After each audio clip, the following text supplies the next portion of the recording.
Rádio Novelo. Novelo.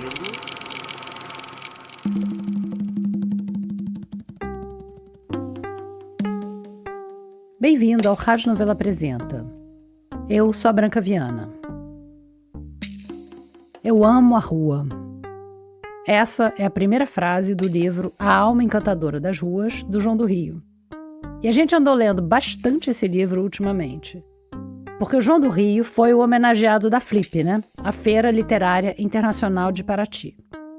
E foi na Flip que a gente fez um evento de estreia do Rádio Novelo Apresenta em novembro de 2022. E no ano seguinte, a gente fez outro evento ao vivo durante a festa. Quem esteve lá conseguiu ouvir em primeira mão a história da palavra maracutaia, direto da boca da Evelyn Argenta. E a gente gosta de complicar a nossa própria vida. Então, agora, em 2024, a gente foi inventar um negócio mais complexo ainda.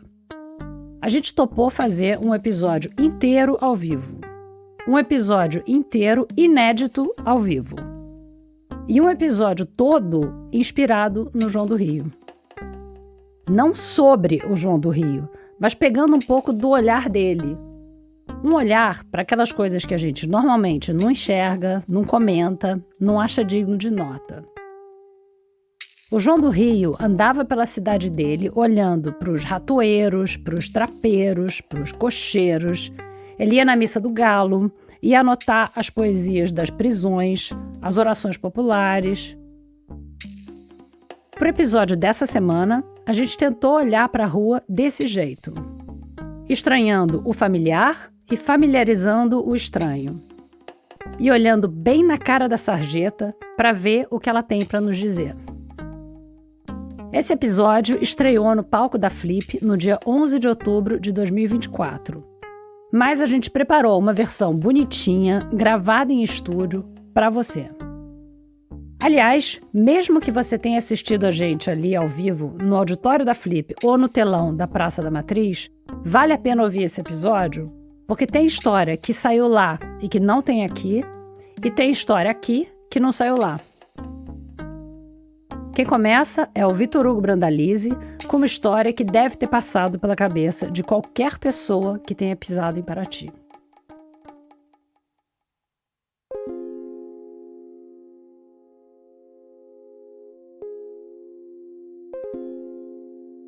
Toda vez que eu vou para a cidade de Paraty, eu me espanto de novo de como é difícil andar pelas ruas.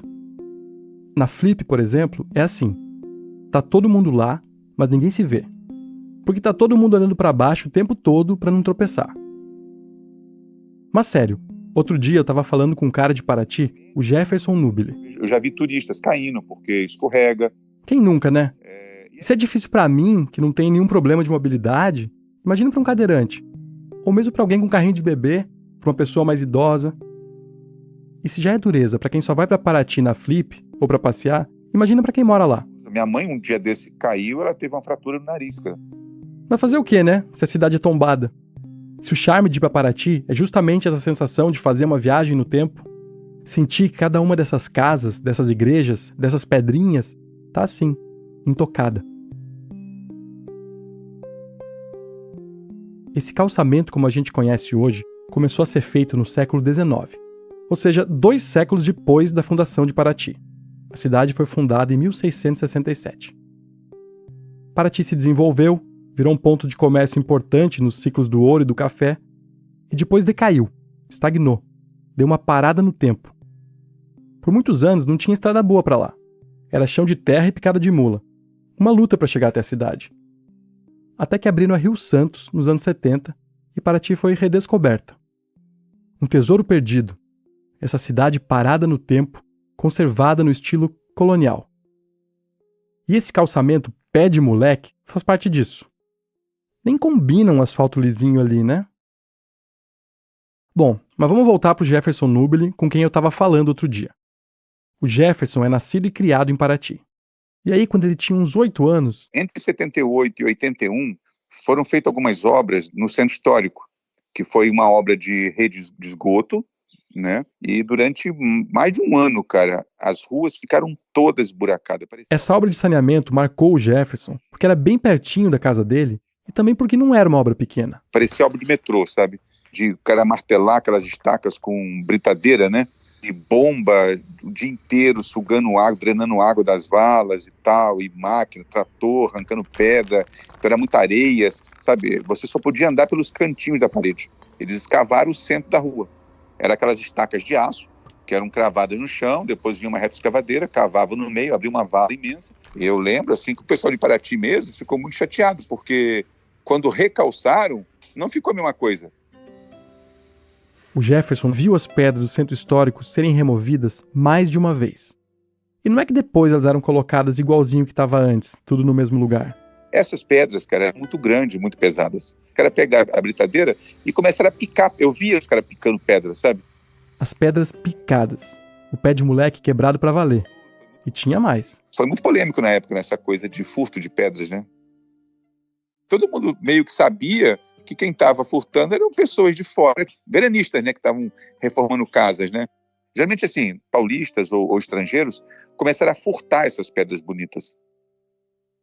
Na época, a prefeitura teve que completar com pedra de cachoeira. Por isso que hoje o calçamento é muito ruim. São pedras redondas, lisas, que escorregam, entendeu? Nossa, pedra de cachoeira é pedra não trabalhada, né? Pedra da natureza, pedra arredondada. Sim, pedras redondas. O Jefferson estava me contando e depois outras 4 pessoas confirmaram para mim, incluindo o pessoal do IFAM. Antes dessa obra dos anos 70 e 80, o que tinha no chão das ruas mais antigas de Paraty eram pedras trabalhadas por artesãos da calcetaria tradicional, ao longo de 2 séculos. Se a gente parar bem para pensar, faz total sentido. Não sei de onde a gente tira que passado é bagunça. No século XVII, no século XVIII, no século XIX, já era consenso de que quanto mais lisinho for o chão, melhor. Melhor para passar carroça, melhor para as pessoas andarem.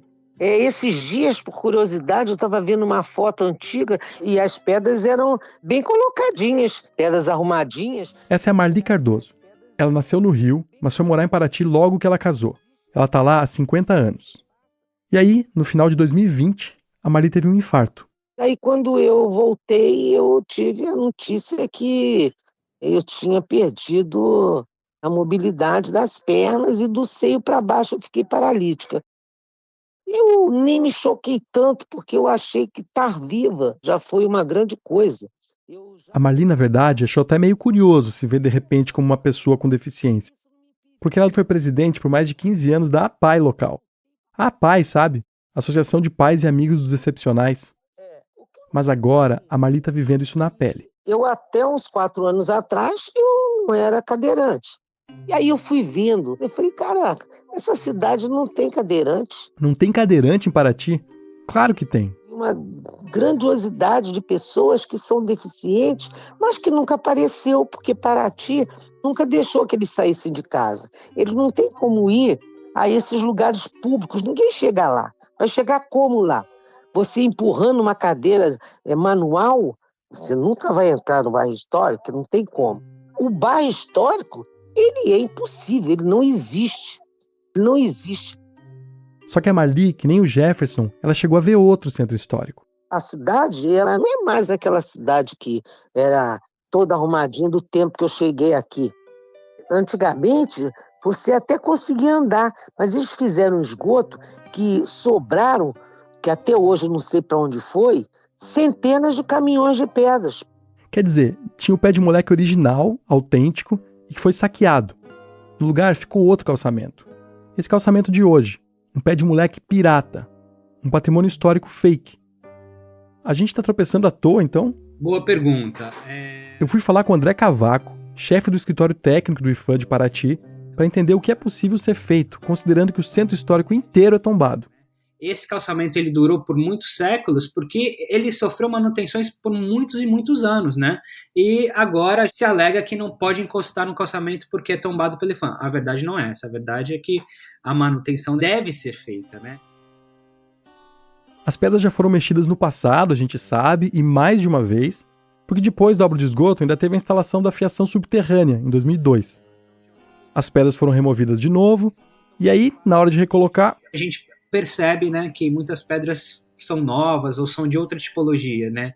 O André conhece bem essa questão, porque quem está ajudando a mexer nas pedras agora é o próprio IFAM. Só que do jeito certo, e por um bom motivo.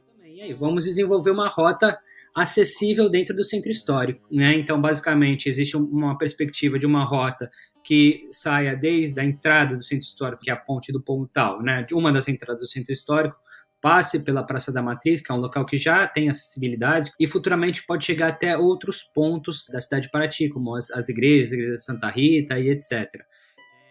No estudo para fazer esse caminho acessível, o IPHAN e a Prefeitura de Paraty descobriram o tamanho do problema. Mais da metade das pedras foram surrupiadas nessas reformas. Acabou ficando um piso meio histórico. Ou pior, esse pé de moleque que não é histórico, o pé de moleque colocado nos anos 50, nos anos 70, depois da obra, os seixos rolados colocados no rio, isso entra no conceito de um falso histórico? Olha, Vitor, eu entendo que em certos momentos foi feito, sim, no Centro Histórico de Paraty e em outros centros históricos do Brasil e do mundo, intervenções que podem ser consideradas um falso histórico. Não sou eu que estou falando em falso histórico no chão dessa cidade Patrimônio Mundial da Unesco. É o IPHAN. Um primeiro passinho para reverter isso começou a ser dado. E aí entra o Vicente Mineiro, né? Ô Mineiro, tudo bem? Tudo bem, graças a Deus, você? O Vicente Cardoso, o mineiro, é um mestre calceteiro, um especialista em construir calçadas de acordo com a técnica tradicional. Ele aprendeu esse ofício em Diamantina. E quando chamaram ele para fazer parte do grupo que discute o caminho acessível em Paraty, já lançaram o problema. Com qual pedra que vai ser feito? Eu fui vendo assim, as qualidades das pedras, na preparação delas, e eu fui olhando nos calçamentos da própria cidade. O mineiro e o arquiteto da prefeitura que fez o projeto da rota, o Leonardo Xavier, eles foram afunilando os tipos de pedra. Pedra Miracema, Pedra São Tomé, Pedra Madeira. Mas uma era escura demais, a outra era avermelhada demais, a outra era muito frágil. Eles até tentaram as pedras atuais, essa salada de granito com pedra de cachoeira, o pé de moleque maroto que a gente conhece, mas ele foi reprovado, não tem como usar. Aí até que a gente conseguiu acertar com a pedra moledo, entendeu? E aí a gente chegou no padrão que tem durabilidade. Isso nunca tinha sido feito em Paraty, pelo menos não no último século. Esse cuidado com o chão, e com as pessoas que pisam esse chão. É um nó histórico esse que o mineiro está ajudando a desatar. Houve um desinteresse muito grande no princípio, você entendeu? Porque o pessoal não entende. Tem muitas pessoas lá que não sabem direito o que é o IPHAN, as normas do IPHAN. Aí eles iam mexer, não mexer com aquilo não, que é muita frescura e tal, e vai largando pra lá, você entendeu? Nesse caso, a frescura é que além de usar uma pedra que tem a ver com o conjunto, essa pedra moledo, que seja boa para se deslocar em cima, eles querem fazer seguindo a técnica tradicional, com pedras bem espessas, assentadas sobre um colchão de areia e sem concreto por baixo. Eles estão fazendo isso nesse trechinho já inaugurado, esse da Ponte do Pontal até a Matriz. No resto, eles só vão poder testar no futuro. E não é por nenhuma frescura do patrimônio. Para esse trecho maior da rota começar, precisa primeiro sair o saneamento. Ainda hoje, 2024, o Centro Histórico de Paraty não é ligado à rede de esgoto. Cada casa tem uma fossa. Aquela obra dos anos 70, 80 abriu as ruas e instalou os tubos, mas não ligou a nenhuma rede porque não tinha estação de tratamento. E 45 anos depois, ainda não tem. Já que vai mexer, é melhor mexer direito, pensando que tem que durar. E com detalhe, o trabalho que o mineiro foi chamado para fazer é sim de preservação histórica, mas também é de acessibilidade. Ah, mas vai descaracterizar. A Flip inteira descaracteriza Paraty. As pessoas andando na cidade com roupa de hoje em dia, falando no celular, tudo isso descaracteriza. É uma cidade, não é uma cidade cenográfica, uma gravação de filme de época. Essa ideia de adaptar cidades históricas para acessibilidade não é novidade. E Paraty não vai ser nenhuma exceção. No mundo inteiro é assim. O Coliseu, em Roma, hoje, já tem um caminho adaptado para cadeirantes. Em Jerusalém tem aquela infinidade de escadinhas e do lado delas tem rampas modernas, revestidas com a mesma pedra branca do resto da cidade.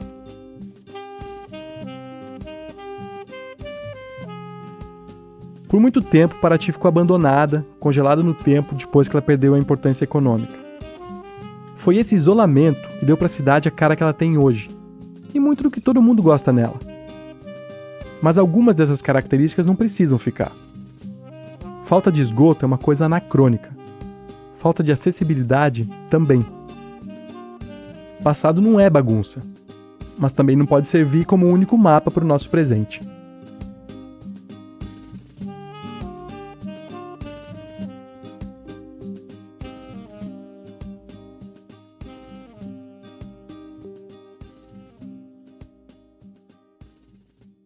Esse foi o Vitor Hugo Brandalize. No segundo ato do episódio, a gente vai passar para um elemento das ruas que é ainda mais invisível que o calçamento. Quem se debruçou sobre esse aspecto da vida da rua foi a Evelyn Argenta.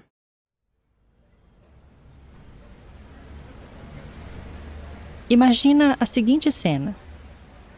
Você está passando por uma rua movimentada do Rio de Janeiro, faz sol, tem gente de pé, de bicicleta, de patinete, de carro, puxando carroça, cruzando as ruas para lá e para cá. E ali, no canteiro central, onde a gente às vezes acaba encurralado até o trânsito dar uma trégua, tem um sujeito ajoelhado no chão, em frente a um bueiro. Ele não está com o uniforme da Light, a empresa de energia, nem da SEG, a empresa de gás, nem de nenhuma operadora de internet. Se eu tivesse que chutar, diria que é um gringo. Acho que é porque ele está usando Crocs. Preconceito? Talvez. Mais de perto, dá para ver que o interesse dele não é o bueiro em si, mas a tampa do bueiro. Dessas de ferro, redondas, bem pesadas. Em volta dele tem fita adesiva, fita métrica e uns tubos, desses de guardar cartaz enrolado, sabe? Ele mede o diâmetro da tampa do bueiro, limpa com uma escovinha e estende um papel grande que cobre a tampa todinha. E aí, ele pega um bastão de grafite e esfrega por cima do papel, fazendo um decalque bem caprichado. Quando ele termina, ele levanta o papel e dá para ler a sigla DAE. O DAE, que é o Departamento de Água e Esgoto, que dura de mais ou menos 47 a 57. Esse não é o cara de Crocs, é o Thiago. Meu nome é Thiago Susequinde. Que estava usando um tênis, que vamos combinar, é um calçado bem mais apropriado para as quase 2 horas que a gente ficou andando pelo centro do Rio. E quando a gente estava saindo do metrô, claro, eu estava olhando para cima, para frente, e aí tu falou, aqui já tem um. Pois é, a gente está aqui para ver bueiro, né? O Thiago e o gringo de Crocs podem não ter o mesmo gosto para calçados, mas os dois têm o mesmo apreço peculiar por calçadas. Quer dizer, por aquilo que cobre os buracos espalhados pelas calçadas. Vou te levar para a Praça 15. Fazer o caminho que eu fazia aqui para o trabalho. Eu trabalhei alguns anos no centro do Rio de Janeiro, no escritório de advocacia. Então, foi boa parte da minha produção cinematográfica de bueiros foi aqui no centro do Rio de Janeiro. Tenho uma noção de onde estão alguns legais e tal. Em vez de fazer um decalque das tampas de bueiro, o Thiago fotografa ou faz vídeo. Se eu te mostrar aqui a minha pasta bueiros no álbum de fotos, é uma pasta bastante grande. São pelo menos 107 fotos de tampas de bueiros da cidade do Rio de Janeiro. Tudo muito bem organizado numa pasta separada por data. Se você alguma vez na vida já ficou muito focado numa pesquisa, você sabe como essas coisas evoluem. Começa de um jeito bem inocente, com uma simples curiosidade. A minha paixão por bueiros começou com o bueiro que tinha em frente à minha casa, que era o bueiro da Prefeitura do Distrito Federal, o distrito com esse C mudo antes do T. Aquele distrito deixou o Thiago pensando de quando era aquele bueiro. Obviamente era muito antigo, porque o Rio de Janeiro não é mais o Distrito Federal desde 1960. Mas eu imaginava que devia ser ainda mais antigo pelo fato de ter aquele C mudo. Até que chegou o dia que eu finalmente decidi, vou matar essa minha curiosidade e ver de quando é. E o acordo ortográfico é de 31, o que suprimiu os C mudos. Então precisa ser com a República, mas só pode ser até os anos 30. Então realmente meu bueiro é muito antigo lá em casa, no Jardim Botânico. O Thiago, que sempre gostou muito de história, ficou animado de ter percebido aquela raridade dos anos 1930 ali, na frente da porta da casa dele. E aí eu comecei a me interessar em outros, de saber também o passado deles, de quando eles são. Se eu consigo localizar temporalmente esse, talvez eu consiga localizar temporalmente outros também. Aquele bueiro foi a porta de entrada. Foram alguns meses meio obsessivos, com os meus amigos fazendo piada, que eu tava tirando foto no chão, não sei o quê. Eu falei assim, mas isso aqui é PDF, é Prefeitura do Distrito Federal, então isso aqui tem que ser anterior a 60, é muito interessante. E o pessoal fazendo piada. Mas enfim, foi uma pesquisa pessoal mesmo por muito tempo, até que decidi fazer um vídeo, uma rede social que eu nem uso, e estourou. De repente, tava indo pro jogo do Fluminense, me paravam no meio assim, você é o garoto dos bueiros, assim. Moleque dos bueiros. Talvez o moleque dos bueiros tenha aparecido no seu feed. Esse é o meu vídeo mais nerdola de todos. No Carnaval de 2023, na quarta-feira de cinzas, para ser mais precisa, o Thiago resolveu publicar esse compilado de bueiros na conta dele no TikTok. Eu não tinha nem seguidor direito no TikTok, embora seja uma pessoa ativa nas redes sociais, eu não sou usuário do TikTok. Eu só postei lá e pronto, deixei. Deu 2 dias, não tinha ninguém aparecendo. E normal, natural, tudo bem, né? Bueiros, quem vai ligar pra bueiro? Ah, pois é. De repente eu olho o negócio assim, eu recebo notificação, explodiu completamente no TikTok, tá um negócio de louco. E aí você deu assim, um dia, uma pessoa postou no Twitter, que não eu, uma outra pessoa postou o vídeo no Twitter, falando assim, nossa, me apaixonei por esse vídeo de bueiros. E lá teve assim, o post alcançou 3 milhões de pessoas, um negócio louco assim. E aí começou a pipocar, né, de repente... E é por causa desse vídeo de 2023 que eu tava na rua com o Thiago mais de 1 ano depois. Eu marquei esse passeio com ele porque dias antes, eu também tinha caído, digamos assim, num bueiro. Em alguns, na verdade.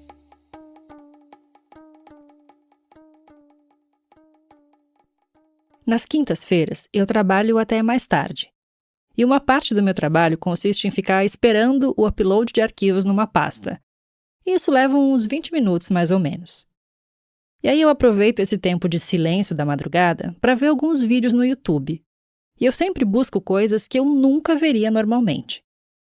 Numa dessas quintas, eu parei numa coleção de vídeos de um cara chamado Alex Fischer, um holandês, designer gráfico e ilustrador. E além de gostar de usar Crocs, ele faz parte de um grupo de pessoas adeptas ao que eles chamam de Train Spotting Art.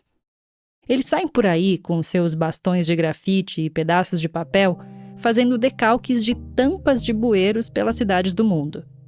Desde o ano 2000, o Alex já passou por mais de 120 cidades e desenhou quase 500 bueiros. Tem cidades como Nova York e Xangai, mas também tem Ituiutaba e Almenara, em Minas Gerais. Do YouTube eu fui parar no site dele, onde está tudo documentado, com o dia e horário exatos de cada decalque. E tá lá, na linha de número 256. 11/3/2011, 11h38 da manhã, Rio de Janeiro, Brasil.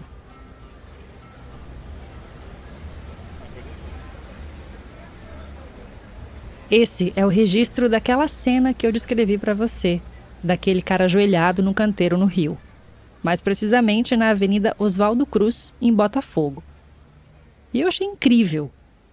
Nunca que eu tinha reparado no desenho dos bueiros. Mas depois de ver esse vídeo, eu nunca mais consegui andar na calçada do mesmo jeito. Fiquei com a sensação de que a gente está ignorando, ou literalmente pisoteando, uma galeria de arte embaixo do nosso nariz. Do nosso corpo inteiro, na verdade. E, aliás, esse aqui é legal. A Companhia Telefônica Brasileira com PH. Nossa, que bonito. Pois é, eu também acho bonito. Esse eu acho muito bonito. O Telefônica com PH eu acho um negócio assim, pô, isso é bonito. E foi nos anos 30 que teve uma reforma ortográfica, teve um decreto do Vargas instituindo essa reforma ortográfica, mas ela não foi posta em prática, então veio um outro decreto subsequente, 38, que tornou ele obrigatório. Então, muito provavelmente, né, eu acho que é seguro dizer que precisa ser anterior a 38, 39, enfim, por aí. Eu nunca tinha parado para pensar nisso, no poder que um bueiro tem de transportar a gente no tempo. Eu costumava pensar nisso quando eu visitava, sei lá, prédios antigos, igrejas. Mas é engraçado pensar que um buraco no chão, protegido por uma tampa de ferro fundido, tem esse mesmo poder. Então isso mostra a evolução do Rio e do Brasil, né? São momentos importantes da história brasileira.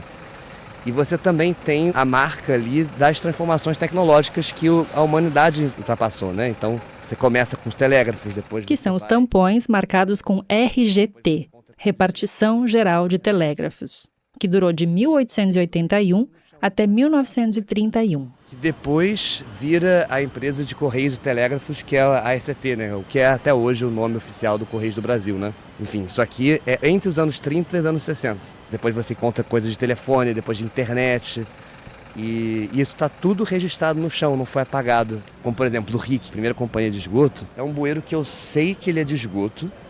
E aí eu cheguei à conclusão de que, e ninguém me contestou nisso, então acho que é a teoria em voga, que é da Rio de Janeiro City Company, que foi a primeira concessão de esgoto que teve aqui no Rio de Janeiro, data desde o século XIX, do Dom Pedro II.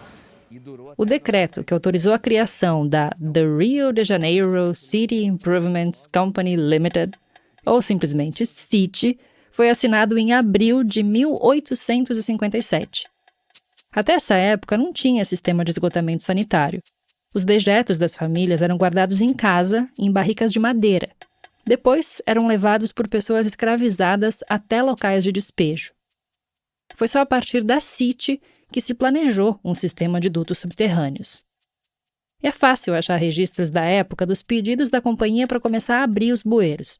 Tipo um boletim da Câmara Municipal da Corte de 1863, autorizando a CIT a depositar materiais para começar uma obra no Largo do Paço. Na hoje, Praça 15. Então, isso bota a gente ou no final do século XIX ou no início do século XX. E tem muito tampão de RIC. Claro que muitos deles devem ter sido substituídos ao longo do tempo. Mas é bem possível que ao ver um bueiro escrito RIC na rua, você esteja se deparando com uma peça que está lá desde o começo do século XX. Em 1947, a RIC virou o DAE, o Departamento de Água e Esgotos, que durou até 1957. Ou seja, aquele tampão que o Alex Fischer decalcou e levou com ele para a Holanda, provavelmente viu, sei lá, a bossa nova nascer. Eu não sei se o Alex Fischer sabia disso, desse valor histórico, quando ele escolheu aquele tampão específico. Provavelmente o que chamou a atenção dele foi o desenho do ferro fundido. A sigla, no centro, é rodeada por camadas de um zigue-zague concêntrico que lembra as pontas de uma estrela. É, no mínimo, bonito.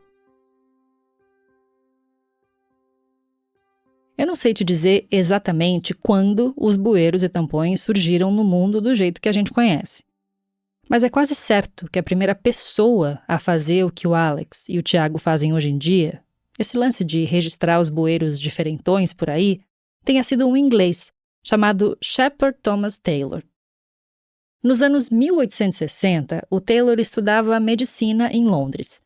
E para espairecer as ideias depois das aulas, ele saía andando pelas ruas de cabeça baixa com os braços nas costas. Sabe como a gente faz quando quer pensar? E ele começou a reparar nas diferentes tampas dos depósitos de carvão que ficavam nos jardins das pessoas. Eram buracos onde se estocava carvão usado para aquecer as casas. E o Taylor viu arte naquilo. Ele criou o primeiro registro de tampões de que se tem notícia. São dos mais variados tipos, redondos, quadrados, com desenhos de folhas, flores, desenhos geométricos, nomes dos proprietários, nomes das fundições. Está tudo reunido num livrinho organizado em homenagem ao Shepard e publicado em 1929, chamado Opércula. Só existe online e você pode ver lá no site da Rádio Novelo. Te garanto que vale a pena. E diferente do Tiago Susequinte, que fotografa, e do Alex Fischer, que faz decalque, o Shepard Taylor desenhava mesmo os bueiros. Ele escreve no livro que ele não tinha nenhum tipo de habilidade artística especial e que o objetivo era preservar essa arte urbana. Ele escreveu coisas bem bonitas sobre as tampas de ferro que passavam despercebidas por quase todo mundo. Por exemplo, ele diz que os desenhos dos bueiros parecem flores abstratas num campo árido, que eles trazem leveza para o ambiente, às vezes deprimente, das grandes cidades.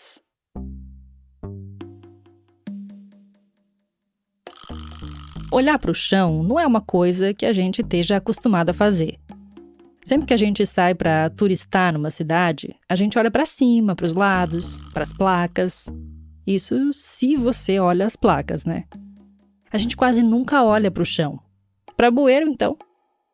Eles são parte do que se chama mobiliário urbano. A função deles é justamente, a funcionalidade em si. Tipo um poste, um hidrante, um semáforo.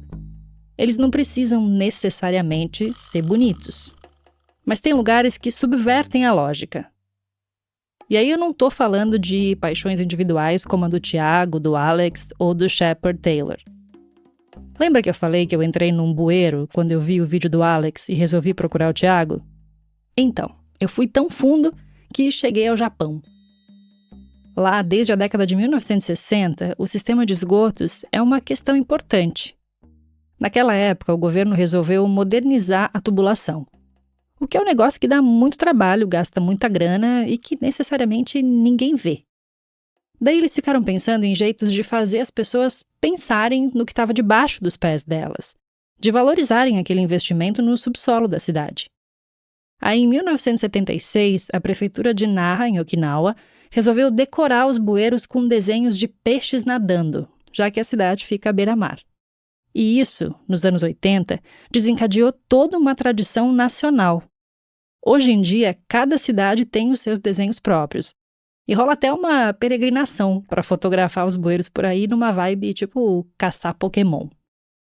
E não é só isso, existe uma cúpula anual de bueiros. Sim, sério. A última foi em outubro de 2023, em Okazaki. No Rio, infelizmente, pouco se sabe sobre as tampas de bueiro. Eu dei uma entrevista pro Globo quando o negócio estourou, e aí o cara do Globo, acho que é Carmélio o nome dele, jornalista, muito simpático. Carmélio Dias e João Vitor Costa foram os repórteres. Ele decidiu que ele ia perguntar à prefeitura quantos bueiros estavam em atividade no Rio de Janeiro. A única resposta que ele recebeu da prefeitura foi que eles estavam tentando trocar os bueiros do Rio por concreto. Porque tem muito roubo para você vender o metal em ferro velho, então é uma coisa que... Eu fiz a mesma coisa. Na verdade, eu perguntei quantos tampões anteriores a 1970 existem por aí na cidade do Rio. E a prefeitura não tem esse número, nem sabe me dizer quantos desses bem antigos ainda são usados para serviço. Eles presenciaram muita coisa, passou muita gente ali, passou muito pé por ali, e com muitas vestimentas de época e com uma realidade do Rio de Janeiro e do Brasil que a gente não consegue nem imaginar muito bem. Presenciaram a história desde sempre, né? Desde sempre. No Opércula, os organizadores do livro deixam um recado para o Shepard Taylor no final. Eles dizem que são muito gratos a ele pelo registro dos tampões. Isso porque, conforme as casas dos anos 1860 foram sendo substituídas por prédios e construções maiores, as adegas de carvão também deixaram de existir. E com elas desapareceu a arte daquelas tampas que tinham sido fundidas com tanto capricho. No Rio, os tampões estão durando mais tempo. A cidade cresceu, se transformou, ficou quase irreconhecível. Mas os tampões continuam aí, como uma lembrança de outra cidade. Uma cidade onde a limpeza urbana era feita de outro jeito, as comunicações tinham outra configuração, a eletricidade era distribuída de outra forma. Pelo menos, a gente sabe mais da história do bueiro graças a ti, com certeza. Nunca mais passarei por um bueiro escrito Rick e vou pensar, é só mais um bueiro. Não. Muito obrigado. Agora você vai pensar, nossa, esse aqui é antigo, tem que valorizar essa belíssima tampa.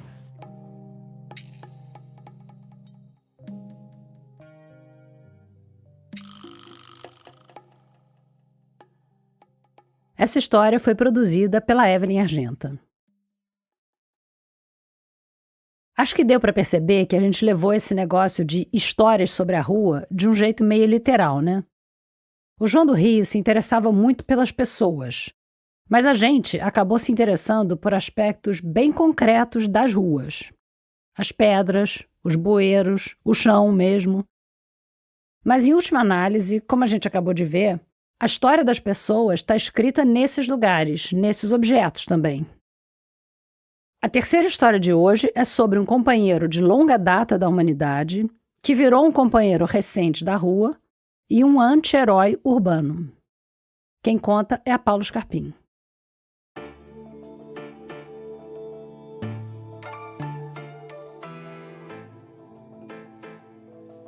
Eu entrei para estagiar na revista Piauí no ano em que ia ter os Jogos Pan-Americanos no Rio, em 2007. E aí me passaram uma missão de encontrar historinhas curtinhas para o site da revista, de coisas relacionadas ao Pan. Aí antes de desembestar para a Vila do Pan, na Barra, eu dei uma passada nos jornais para ver se tinha algum detalhe de alguma reportagem que tinha saído que podia render alguma outra pauta para mim. E eu lembro de chegar num cara que era colecionador de medalhas de Pan-Americanos. Bem específico, né? E especificidade para esse tipo de pauta é bom. Eu achei o contato do cara na lista telefônica, liguei, ele atendeu, simpático, e falou assim: olha, eu posso até te falar sobre as medalhas, mas eu não consigo te dar detalhes assim delas, te mandar foto, porque eu não tô perto delas agora. Eu tô no interior, perto de outra coleção que eu tenho. Eu tô com a minha coleção de pombos. Bom, as medalhas do Pan perderam completamente o interesse pra mim naquele momento, né? Eu passei um bom tempo conversando com esse cara, que na verdade cria pombo pra competição. Sim, eu acompanhei alguns torneios e a reportagem ficou mais focada nisso mesmo, nas competições. Mas eu dei um mergulho no mundo dos pombos naquela época e eu nunca mais consegui olhar pra pombo do mesmo jeito. Eu vou dar só alguns destaques aqui, tipo, momento você sabia. Você sabia que o pombo correio, o pombo de rua e a pombinha da paz são o mesmo bicho? Tudo a mesma espécie, Columba livia. Você sabia que o pombo foi domesticado há pelo menos 5.000 anos? Você sabia que tem pombo em todos os continentes do mundo, menos na Antártida? Você sabia que um pombo pode voar a uma velocidade de até 180 km por hora? E que eles estão sempre orientados para fazer o mesmo trajeto, que é voltar para o lugar onde eles foram criados? E aí, não só os campeonatos são feitos com base nessa orientação deles, mas também o serviço postal. Pombo-correio, né? Os pombos têm esse misto de rapidez e precisão que garantiram por muito tempo o lugar deles como tecnologia de ponta na comunicação.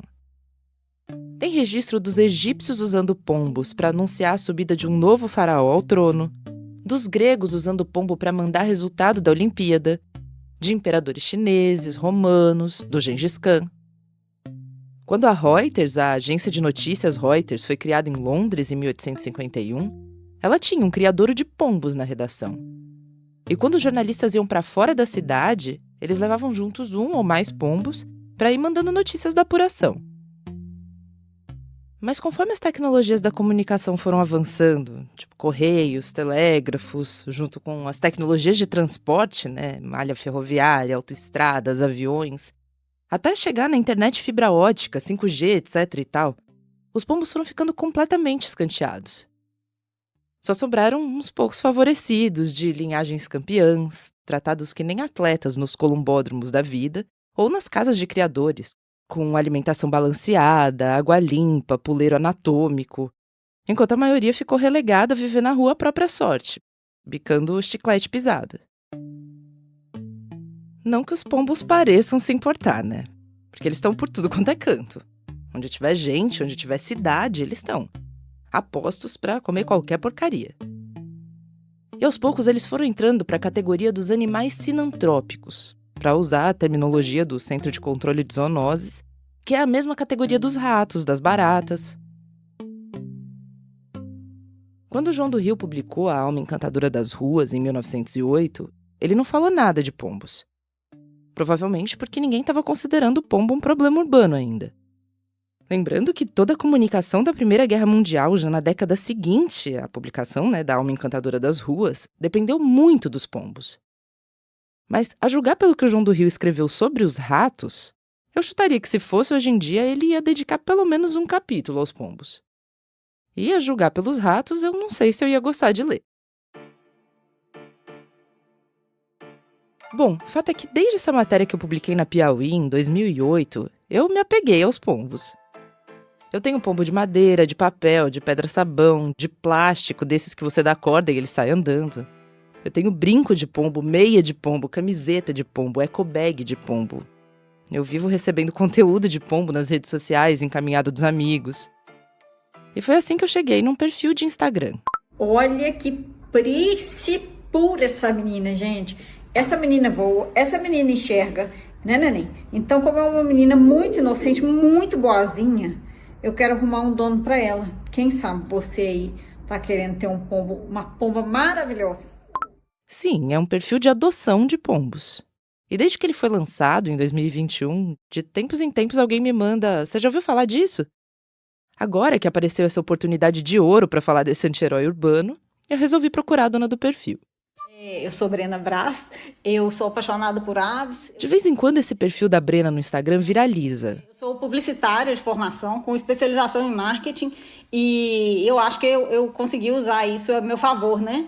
Aí foi meio que na brincadeira, assim, eu sempre brincava, assim, com esses negócios, o povo ficava assim, você é muito grossa, aí eu falava assim, grossa é minha rola, aí surgiu alguma coisa assim, eu vou fazer o Adota Minha Rola. Adota a minha rola. Vira e mexe, isso sai em algum lugar, nessas páginas de meme, aí viraliza, aí enche de seguidor. Aí o pessoal percebe que não é exatamente uma página de zoeira, e eles vão parando de seguir. Não é exatamente uma página de zoeira. É sério, é um perfil para adoção de pombos mesmo. Mas a Brena aproveita esse know-how de como a viralização funciona para dar uma bombada no projeto dela. Gente, queria dizer que a Black Rola foi um sucesso. Todos os pombos que estavam para adoção já foram adotados. Black Rola é a Black Friday do Adota Minha Rola. Hoje você tá com quantos bichos em casa, com quantas aves? Agora, nesse momento, tem 10, mas não são 10 meus, não. Eles vêm e vão, né? Então, tem 5 aqui para adoção. Hoje em dia, a Brena só tem pombo. Mas a porta de entrada dela pro mundo das aves foi outra. Quando eu era criança, eu tive periquito. Depois de adulta, veio outra ave ainda. Eu tinha uma calopsita, tive uma calopsita, o pituco, por 15 anos. A paixão pelo pituco foi tanta que a Brena criou um canal no YouTube. Hoje nós vamos explicar para você como criar calopsita sem frescura. A Brena levou tão a sério o negócio do canal, ela foi estudando detalhes de comportamento, anatomia, cuidados, veterinária especializada, que ela foi virando uma referência mesmo na área. E ela foi se interessando por outras aves. Não por aves exóticas, tipo gente que compra aves caríssimas, não. Ela se interessava pelas aves que ela via na rua. E ela prestava atenção quando ela via alguma ave machucada, precisando de algum cuidado. E resgatei um pardal, um bem-te-vi, começou assim, com aves menores, né? Só que tinha um detalhe. Pombo aparece toda hora, né? Outras aves aparecem menos, mas pombo é toda hora. A gente sabe do que ela tá falando, né? Eu particularmente nunca vi um pardal ou um bem-te-vi com asa machucada ou com o pé enroscado numa linha de pipa por aí. Agora pombo... A Brena sentia que era hipocrisia da parte dela fazer distinção de que tipo de ave ela resgatava. Só que, né, rato com asa. O primeiro pombo que eu fui pegar, eu fiquei, sabe quando você fica com medo? Aí eu vou lavar minha mão, vou pegar alguma coisa. A ética do resgate falou mais alto. Tipo, fazer o bem e não olhar quem. Mas ela não tratava os pombos igual ela tratava os outros pássaros. Eu nunca tinha levado para dentro da minha casa. Sempre que eu pegava pombo, eu encaminhava para veterinária e tudo mais. Até que ela percebeu uma coisa. A minha veterinária, nessa época, ela tinha 2 pombos resgatados na casa dela. E ela tinha uma menina pequena, filha, assim, de, 2 anos de idade. A menina pegava e tal. E aí eu comecei a ver, eu falei, gente, eu acho que isso não é tão do jeito que as pessoas falam. E aí eu fui perguntando para a veterinária, falei, e essa história que o pessoal fala de doença, como é que é? O que eu posso pegar? Né? Que o povo ouve o galo cantar, não sabe nem onde, e sai repetindo, né? Porque pombo transmite doença, cuidado que você vai pegar. Mas ninguém sabe que doença que é, como que pega, ninguém sabe nada, né? A primeira coisa que vem à cabeça, sem trocadilho, é piolho, né? Que eu costumo falar com as pessoas. Eu peguei muito piolho na minha vida, mas todos foram de criança na escola, de outra criança. Eu nunca peguei piolho de pombo, mesmo resgatando pombos da rua nas piores situações que você imaginar. Ok, mas piolho, vamos combinar que é fácil. Você usa escabim, passa um pente fino, vida que segue. Mas você já ouviu falar na doença do pombo? É a criptococose, é um fungo. Só que esse fungo não está no pombo. Esse fungo ele pode se desenvolver nas fezes do pombo, né, nas excretas do pombo. Então, assim, precisa de toda uma condição para esse fungo se desenvolver lá. Não é assim, ter um cocô aqui dentro da minha casa, o criptococcus vai se desenvolver lá. Não, o fungo gosta de ambiente úmido, escuro. Sabe aquelas torres de igreja? E aí junta, 200 pombos fazendo cocô lá, é lá que o criptococcus pode se desenvolver. E também, esse mesmo fungo, o criptococcus, ele pode se desenvolver nas excretas de galinha, né, num galinheiro, por exemplo, de papagaio, de outra ave. Mas, assim, as pessoas ligam ao pombo, né, que o pombo mesmo não tem nada com isso. No Instagram do Adota Minha Rola, a Brena deixou até uns stories fixados explicando essa história da criptococose. Na maior parte das vezes, aliás, no melhor estilo grossa minha rola. Se pombo transmite doença, sim, todo animal pode transmitir doença. O ser humano transmite um monte de doença, né? A pandemia tá aí para mostrar isso pra gente, né? Então é mais fácil a gente pegar uma doença de um outro ser humano do que de uma ave. E não é somente olhando para um pombo, pegando um pombo, dando um beijo num pombo que você vai pegar qualquer doença. Ai, pombos são ratos com asa, né? O pessoal deve tomar chá de cogumelo, né? Pra ver rato com asa. Mas boa parte das postagens é de relatos de resgates. Queria contar um pouquinho da história desse neném aqui pra vocês, gente. Era um sábado, eu tava com meu namorado de carro, e aí a gente viu os pombos no meio da rua, e eu falei, para o carro aqui que eu vou lá colocar milho pra aqueles pombos. Tinha vários. Aí eu cheguei lá, os pombos não estavam mais lá, e tava só esse pombo com uma asa meio caída, assim, e andando completamente letárgico, completamente igual um zumbi.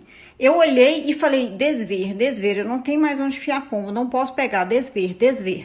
O lugar onde ele tava era tipo um canteiro, assim, no meio da rua, sabe?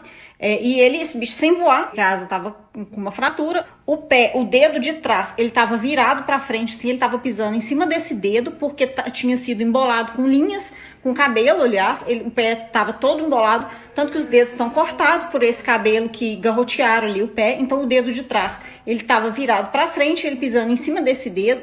E aí, gente, o que eu queria comentar aqui é o seguinte, puta que pariu, como que um bicho, gente, um neném, ele acabou de chegar no mundo, na vida, e a vida dele tava bosta daquele jeito, sabe? Acho que foi isso que mexeu mais comigo, ver que era um neném, um bicho inocente, gente, um neném. O que esse bicho fez pro mundo pra merecer isso? A vida desses bichos, gente, é sofrida demais, eles passam dor, eles embolam cabelo, eles ficam sem ter o que comer. Agora vocês imaginam um neném passando por isso tudo.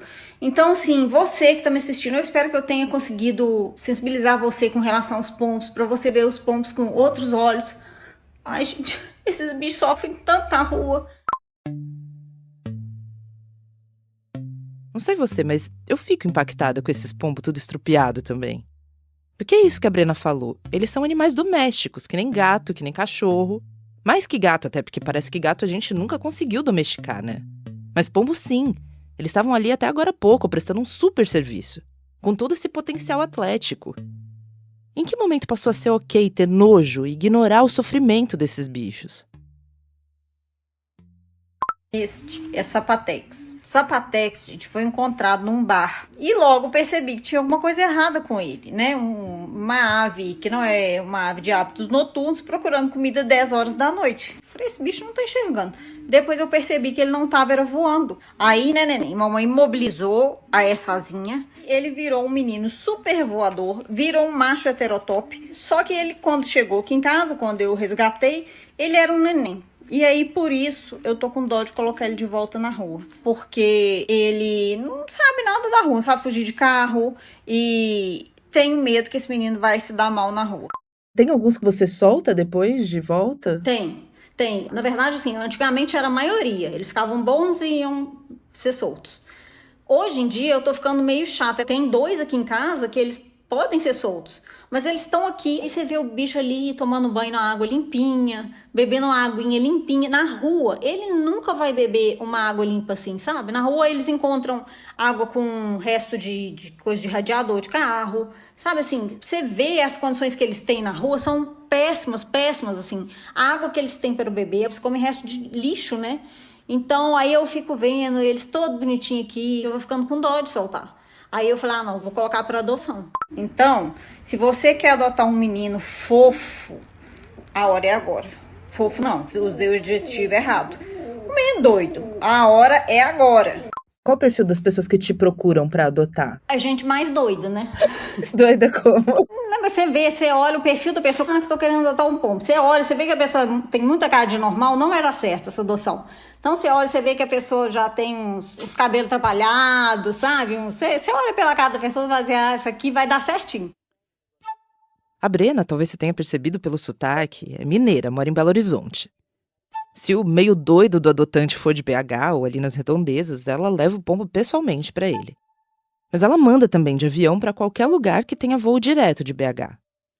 Ela despacha no terminal de cargas, que pelo que ela me explicou tem todo um esquema de transporte de cargas vivas, que é mais focado em animais para abate, para restaurante e tal, ou para comércio de cachorro de raça, por exemplo. Eu fico só imaginando o pessoal do terminal de cargas vendo a Brena chegar com uns pombos de rua ali numas gaiolas.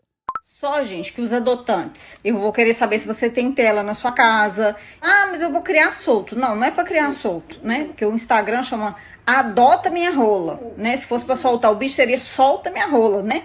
Se fosse pra soltar, eu mesmo soltava ele aqui. Ah, eu vou deixar ele solto se ele quiser voltar. Ele não vai voltar. Esse bicho foi encontrado em um lugar específico, ele vai tentar voltar pra lá. Enfim, é pra você que tá querendo ter uma ave na sua casa. Não pode criar solto porque ele vai tentar voltar pra aquele lugar. No caso, para aquela praça em BH, para aquele canteiro central onde ele estava sendo maltratado. E não importa se você está dando uma ração fresquinha para ele. É mais forte que ele volta para o lugar onde ele se criou. Os cientistas tentam entender há muito tempo como diabos eles fazem isso. Tem muitas hipóteses. O cheiro, o magnetismo da Terra, a referência do Sol. Só que nenhuma dessas hipóteses para de pé sozinha. E o mais provável é que eles se localizem por uma mistura de todas essas habilidades. Habilidades que foram sendo aprimoradas por melhoramento genético por centenas de milhares de anos de domesticação. Tem menos de um século que a gente se acostumou a pensar que o lugar dos pombos é na rua. Mas a Brena está desafiando isso. Ela está trazendo o anti-herói das ruas de volta para casa.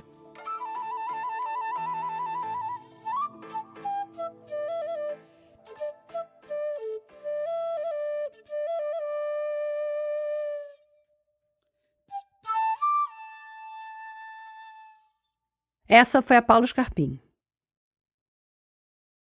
No último ato desse episódio especial Rueiro, a gente vai andar por uma rua onde João do Rio certamente não flanou e ouvir uma história que pouca gente conhece. Nossa guia vai ser a Natália Silva.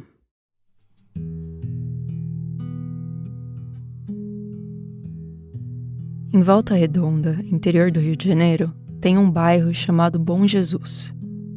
As ruas têm nome de lugares que ficam muito longe dali.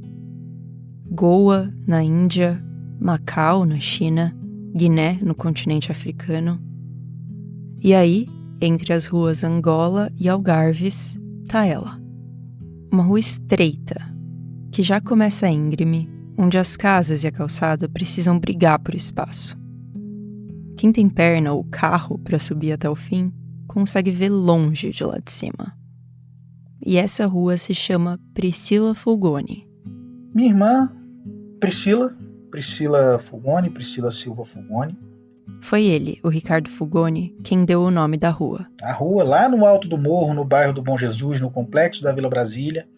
A rua onde nós fomos nascidos e criados. A rua onde a minha avó morou desde sempre. E a rua onde a minha irmã me levava para a vizinhança, onde ela era amiga de todos os vizinhos. A Priscila é a única irmã do Ricardo, irmã caçula.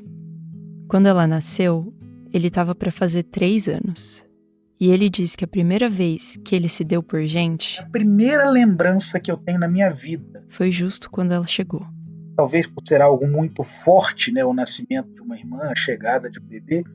E dali em diante, a vida virou outra.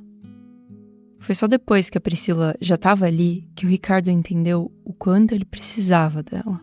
Hoje eu sei o significado disso. Eu fui diagnosticado com autismo já na vida adulta, agora depois dos 30 anos. Eu era uma criança que não conseguia me conectar com o mundo. A relação dele e da mãe era super difícil, porque ela não conseguia entender e não tentava entender o motivo de o Ricardo ser como ele era. Na verdade, não era só a relação dos dois que era ruim, mas a vida familiar como um todo. Quando tudo parecia desabar, e tudo parecia desabar com muita frequência, de gritos e xingamentos da minha mãe com a minha avó, de violência doméstica do meu avô batendo na minha avó, eu ficava quietinho, encolhido debaixo das cobertas, eu falava, vamos fazer uma cabaninha. E quem estava lá segurando a minha mão era a minha irmã. Foi de mãos dadas com ela que ele conseguiu sobreviver a esse inferno particular. A minha irmã era minha válvula de escape. Ela me ensinou tanta coisa, ela me ensinou, já adolescente, com 14, 15 anos, ela me ensinou a amarrar o cadarço. Eu sabia amarrar o cadarço, era algo muito difícil para mim amarrar o cadarço. Coisas que talvez ele devesse ter aprendido com os adultos, foi ela quem teve a paciência de explicar para ele. A Priscila fez muita coisa pelo Ricardo. Se você conhece um pouco de nome de rua, sabe que nenhuma rua no Brasil pode ganhar o nome de alguém que tá vivo. A Priscila não tá.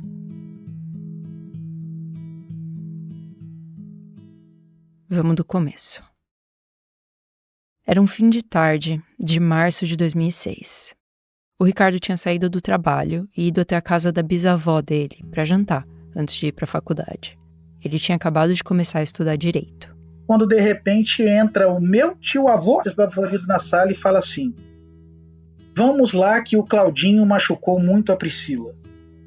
Claudinho é um nome falso. Ele era o namorado da Priscila, o primeiro namorado. E depois de algum tempo, ele começou a ter uns episódios de ciúmes.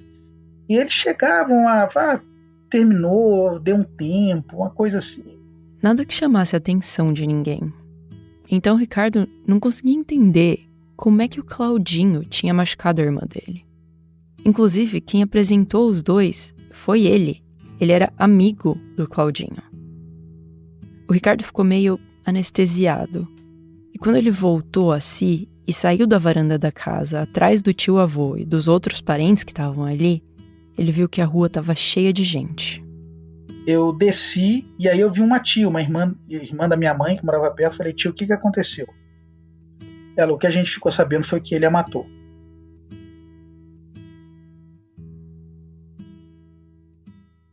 Nessa época, a Priscila tinha ido morar com o pai deles, em Barra Mansa, do lado de Volta Redonda. Ela tinha dito pro pai que queria viver com ele para poder estudar numa escola melhor e ser igual o Ricardo, que tinha um emprego concursado e estava fazendo faculdade. Não era só a Priscila que era um modelo pro Ricardo. Ele também era para ela. Só que não deu tempo. Durou um mês a nova escola dela quando aconteceu este episódio. A Priscila terminou com o Claudinho. Talvez cansada dos ciúmes ou, não sei, pensando que ela queria focar nos estudos. Mas, como a gente diz nessas histórias trágicas, ele não aceitou. Como se um término fosse uma coisa que se aceita ou não. E foi até a casa do meu pai. Estava a esposa do meu pai e minha irmã. Ele chamou no portão. A esposa do meu pai falou: não vai, você já terminou com ele, não tem que ir. Não, eu vou só porque eu quero conversar com ele para acabar com isso de vez, e é isso. E ele estava com uma faca e ele a matou com 6 facadas na porta da casa do meu pai. Eu, naquele momento que eu tive a notícia, as pernas bambearam, eu não sabia o que fazer. A irmã dele, de 16 anos, tinha acabado de ser morta por uma pessoa que ele conhecia, que ele achava que podia confiar. Eu não tive coragem de ir no velório da minha irmã. Eu não tive coragem. E a casa onde eu morava, onde nós crescemos, né, ela dá de frente para o cemitério. A nossa casa é no morro, o cemitério é no morro.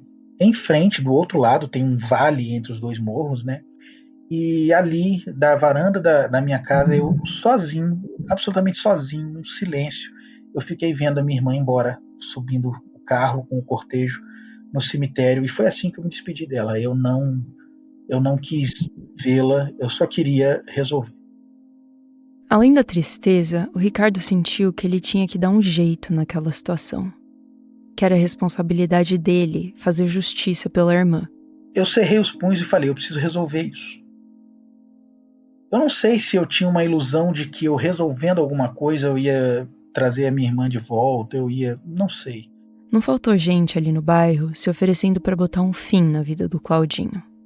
Mais de uma pessoa veio procurar o Ricardo perguntando onde é que ele estava, mas o Ricardo não sabia. E mesmo que ele soubesse, ele não ia falar. Ele queria justiça com J maiúsculo, só o que estava na lei. O problema é que para cumprir a lei, o Claudinho ia ter que ser encontrado. E é aqui que começa um vai e vem quase inacreditável. E aí, no dia seguinte, nós recebemos lá em casa o primeiro telefonema dele. O Claudinho ligando lá para casa. E basicamente ele estava desnorteado, querendo saber se ela estava bem, se ela não estava, o que tinha acontecido. Ele não ficou para ver se ela tinha morrido ou não, ele saiu correndo. No dia seguinte, ele ligou de novo. Ele começou a ligar todos os dias. E para não perder a confiança dele, eu comecei a adular ele. Falar, olha, eu estou fazendo direito, eu vou arrumar advogado para você, eu sei que você não fez por mal. Me fala onde você tá, para ele não perder a confiança, para ele não parar de ligar. Porque até então a gente não sabia onde ele estava. Mas de algum lugar ele estava ligando. Se eles soubessem o número, dava para achar. Só que a gente está falando de 2006. Não é igual hoje que você liga pro celular, você sabe quem está ligando. Não, o indicador de chamadas era um aparelho, chamava Bina, que você colocava do lado do telefone assim para saber quem é que estava ligando. Né? Era um serviço pago à parte da companhia telefônica. O Ricardo ligou na companhia telefônica e disse que precisava de uma Bina para ontem. Só que o prazo de instalação era de 10 dias úteis. Ele até tentou explicar o que estava acontecendo. A gente vai fazer o que pode, mas são 10 dias. Eu falei, não, eu preciso agilizar isso. Fui na delegacia. Lá ele ouviu que devia ter paciência, porque as coisas estavam sendo feitas. E aí eu estava começando a aprender direito, né? Eu falei, bom, o caminho agora é o Ministério Público. Eu preciso do Ministério Público porque, cara, eu preciso de um pedaço de papel. Eu preciso de um ofício para a companhia telefônica instalar o raio do identificador de chamadas. E nesse empurra para cá, empurra para lá, os 10 dias úteis se passaram e a companhia foi instalar o identificador. E aí, o telefone tocou. A gente tinha um número, DDD 32. Minas Gerais. Era lá que o Claudinho estava. Por uma dessas coincidências esquisitas da vida, o Claudinho esqueceu uma agenda dele com a Priscila.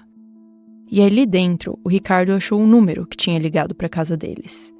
Era um tio do Claudinho, que morava em Manhuaçu. O Ricardo ligou para a polícia e falou o que ele tinha descoberto. A gente vai lá amanhã. Eu falei, tá bom, eu aguardo amanhã. Desliguei o telefone e falei, arruma as malas que a gente tá indo para Manhuaçu agora. Eu não vou esperar amanhã.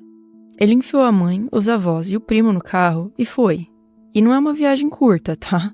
São quase 7 horas de carro saindo de Volta Redonda. Quando chegamos em Manhuaçu, procuramos a delegacia e contamos todo o caso. Ó. Tá aqui, mandado de prisão, a gente tinha uma cópia do mandado de prisão. Tá aqui o endereço, é só ir lá e prender. E os policiais ficaram chocados. Porque não era da boca de outro policial que eles estavam ouvindo isso, mas do irmão da vítima.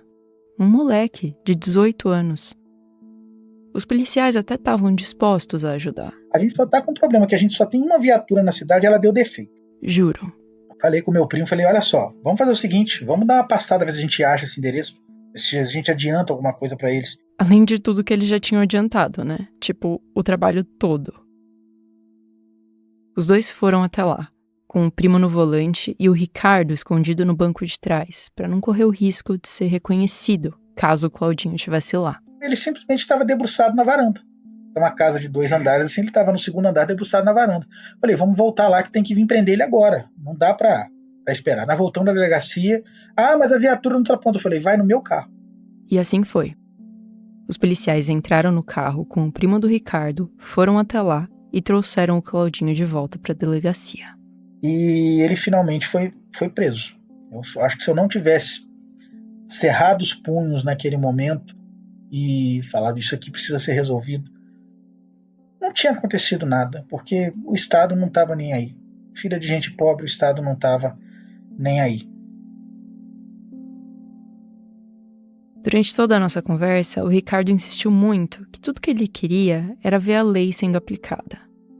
Ele disse que tem devoção pelo texto constitucional e, apesar de tudo que aconteceu, ele não virou um justiceiro, mas juiz. Hoje ele é juiz de direito no Paraná. Em 2007, um ano depois do assassinato da Priscila, o Ricardo procurou uma vereadora de Volta Redonda, que tinha ficado sensibilizada pelo que aconteceu, para conversar sobre uma ideia que ele teve. Eu quero fazer uma homenagem à minha irmã. Essa rua aqui se chama Rua G. A rua onde os dois cresceram. Não tem nem Rua H, nem Rua F, não tem nem sentido dessa rua ter esse nome. Então vamos colocar o nome da minha irmã nessa rua. E assim foi feito. Hoje em dia, o Ricardo não mora mais ali. Faz tempo que ele deixou Volta Redonda pra trás. Ele não se importa se daqui a uns anos ninguém morando ali lembrar quem ele foi.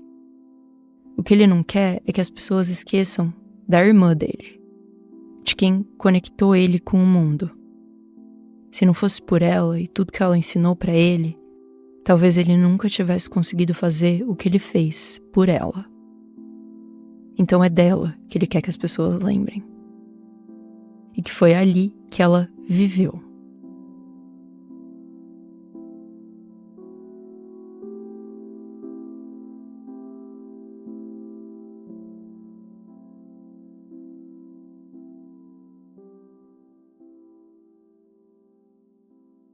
Essa foi a Natália Silva.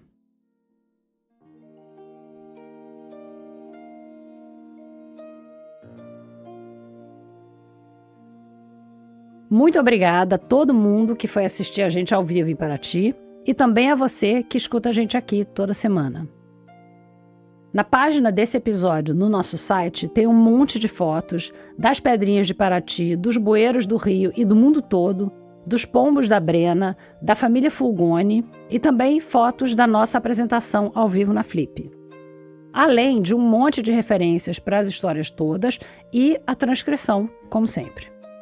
Ali no site, você já sabe, dá para assinar a nossa newsletter. E para não perder nenhum evento ao vivo ou conteúdo extra, você pode seguir o canal da Rádio Novelo no WhatsApp e acompanhar a gente nas redes, @Rádio Novelo, no Instagram, no Threads ou no Blue Sky. Se você está gostando de ouvir o Apresenta, tem vários jeitos de você ajudar o podcast a crescer. Você pode seguir a gente no seu aplicativo de áudio preferido, deixar um comentário, deixar uma avaliação e, sobretudo, compartilhar o podcast por aí. Para falar com a gente, é só marcar @Rádio Novelo nas redes sociais ou mandar e-mail para o apresenta@radionovelo.com.br. O Rádio Novelo Apresenta é um original da Rádio Novelo. Tem episódio novo toda quinta-feira. A direção criativa é da Paula Scarpim e da Flora Thomson-Devaux. A produção executiva é da Marcela Casaca e a gerência de produto é da Juliana Jäger. A Natália Silva é editora executiva. Nossos repórteres e roteiristas são o Vitor Hugo Brandalize, a Evelyn Argenta, a Bia Guimarães, a Sara Zobel, a Carol Pires, a Bárbara Rubira e a Carolina Moraes. A Ashley Calvo é produtora. A checagem desse episódio foi feita pela Luísa Silvestrini, pela Caroline Fará e pelo Bruno Lima. Música original, Stella Nesrini. Tivemos apoio de montagem da Mariana Leão. A mixagem é da Bia Guimarães e da Júlia Matos. O desenvolvimento de produto e audiência é feito pela Bia Ribeiro. O design das nossas peças é do Gustavo Nascimento. A nossa analista administrativa e financeira é a Tainá Nogueira. A nossa coordenadora executiva é a Lara Martins e a nossa estagiária é a Isabel de Santana.